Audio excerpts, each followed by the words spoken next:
Hello everyone, and welcome to the section 4, Image Classification with Convolutional Neural Networks. In this section, we are going to talk about image classification task and how to solve it.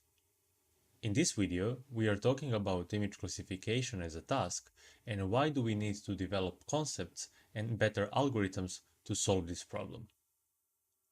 Let's take a look at this image for a second. Tell me what you see. Obviously, for us, it's a dog.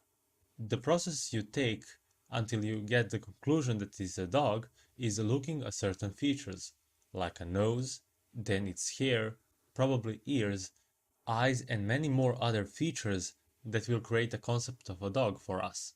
But if you want to represent a dog in a program, you will need to create a bunch of functions for this particular image to detect hair color, is there a nose in an image, and if so, what type of nose is it? That is very complicated and most people would drop that idea immediately.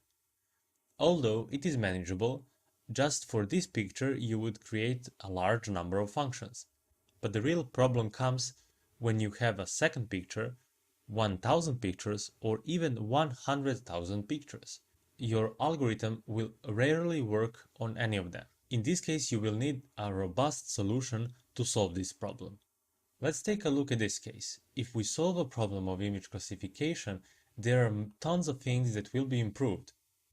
You can create an image-to-image search product. You can improve the security by just using face recognition, for example. Pedestrian detection is very important. Without that, self-driving cars wouldn't be a thing.